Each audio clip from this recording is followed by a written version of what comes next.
What's going on, Muscle Monsters? Align Gonzalez here, and in this video we're going to go over the 7 biggest fitness myths that are keeping you from building muscle maximally. Some of these things to you may seem like common sense, but if you saw all of the DMs that I get on my Instagram or comments that I get here on the channel, then you would understand why it's important to go over each and every one of these. Okay, so keep an open mind, and without further ado, let's jump right in. Number 1, protein powder is magic. I get the question all the time, which protein powder should I buy or should I take if I want to build muscle? Which protein powder should I buy if I'm a skinny guy who wants to gain mass? Here's the problem with that. People talk about protein powder as if it's some magic supplement. I got a DM the other day. It said something to the effect of, hey, I've been going to the gym and taking this protein powder, but I'm not seeing any results. Look, protein powder is simply that, protein powder. Protein is a macronutrient that we consume regularly through food. Just because it comes in a powder form to make it easier for you to consume enough protein doesn't mean it's going to speed up muscle growth. You could go your whole training career without ever taking any protein powder and still maximize your results in the gym as long as you're getting enough protein from your diet. Personally, aside from the videos you guys see of me making these weight gain shakes, I haven't touched an actual protein powder in years. So protein powder is not necessary. All right, and it's also not magic. What's important is that you consume enough protein on a daily basis, period. It doesn't have to come from a powder. And if you're wondering, oh, what protein should I take? This is only going to matter if you're not already getting enough protein from your diet. And in that case, any traditional whey protein will do the trick, right? But again, only if you need help getting enough protein in the day. Number 2, train all day, every day. Hashtag no days off. People ask me all the time, Align, how many days are you in the gym? And when I tell them 3 or 4 days a week, sometimes 5, they're blown away, right? Sometimes people will say, oh, I don't have time to be in the gym every day. Or Align, you must be in the gym every day. You must live in the gym, right?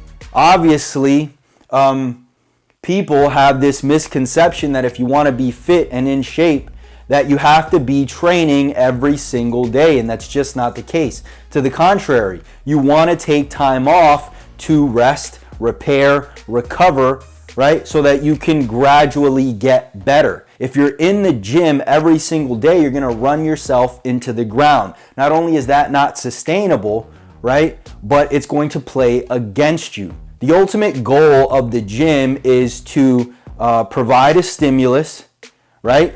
And then recover, and then come back in the gym and try to provide more stimulus, right? So go in the gym, bench press 225 for 10, and then do whatever you can in your programming to ensure that next time you go to the gym, you can do that same 225 for 12 or do 230 for 10, right? But if you're in the gym every single day, you're not going to be able to recover enough for you to continuously progress. Number 3, avoid isolation exercises. You guys hear me talk about the importance of making compound exercises the focal point of your training. But when you hear people say that isolation exercises are unnecessary, right? It just boggles my mind. How many guys have you seen that have respectable physiques or nice arms that don't do direct work for their biceps or for their triceps or for their mid delts and things of that nature? You have to incorporate isolation exercises into your training for more volume on specific muscle groups. And that's just the way that it's going to be. There's no way you are going to build world-class arms without doing curls. You're only going to get so much growth from pulling, right? From pull-ups, chin-ups, rows and things of that nature. At some point, you're going to need more volume, and getting stronger in those lifts is going to get much harder. And so you're just going to need some more isolation work for that additional volume. Number 4, always train to failure. This is a huge, huge mistake, and let me explain why. If you've ever gone to the gym, okay, and done, let's say, for example, the bench press, right? And you just went to failure. Say you failed at 15 reps, okay? The next set, right, because your muscles are so fatigued, now you can probably hit 10. And 10 would have been failure, right? So what happens on the third set?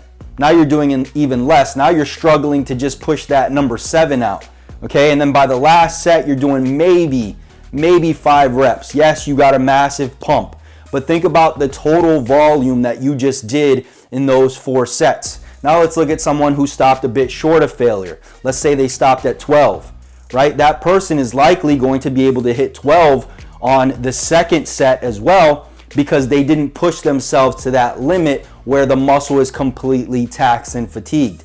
And then the third and fourth set, maybe it won't be the same 12, maybe it'll be, 10, but still, if you look at the overall volume, that person who didn't train to failure did more total work. And that person's going to get better results than the person who went to failure but did less work. And then if you go further than that, now let's go into your next chest exercise. Now you're even more fatigued, right? So gradually you're just doing less and less work over the course of the entire workout, while the person who is stopping short of failure is able to do more overall work over the course of the workout. Number 5, sleep isn't important. You hear people say it all the time. We build muscle in our sleep, right? And yes, this is true. We will build muscle in our sleep. We will kind of rebuild and recover, right? But we also lately have been hearing a lot of talk about how sleep is not important, okay? How the main factors are just training and nutrition, right? And if as long as you're training on the right program and getting stronger, and as long as you are eating, right, in that calorie surplus, and you're getting enough protein, that's all that matters. Okay, calories in versus calories out and progressive overload. And yes, those are the 2 main pillars.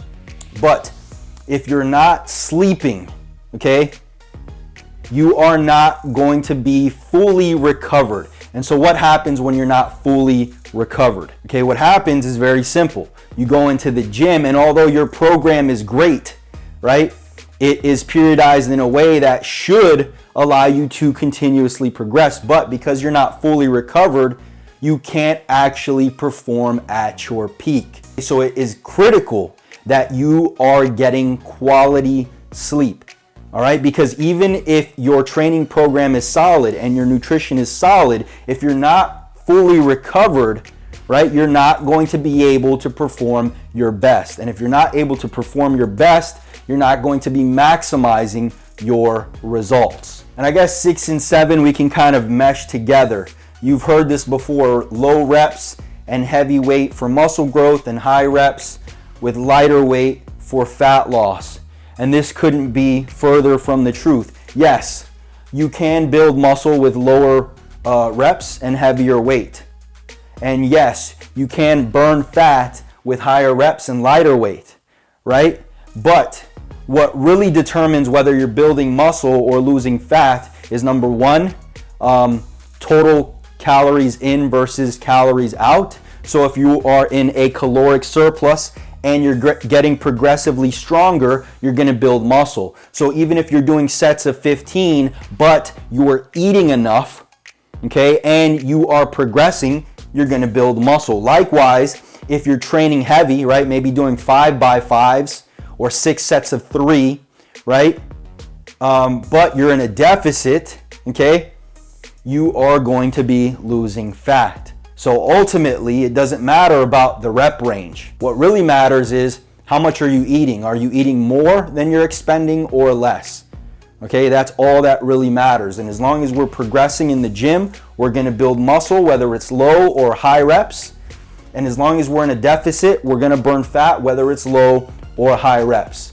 Okay, so that's pretty much it, guys. Those are the 7 biggest fitness myths, I guess, according to my Instagram. So if you found this video helpful, let me know in the comment section below.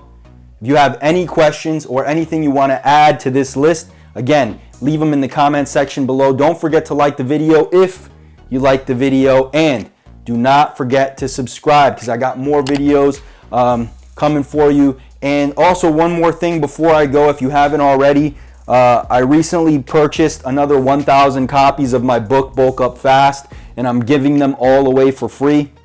All you have to do is cover the shipping. All right, so I'll send this anywhere in the world. Again, all you have to do is tell me where to send it, pay the small shipping fee, and the book has already been paid for. The link will be in the description. And again, make sure to subscribe for more videos, and I'll talk to you in the next one. Peace.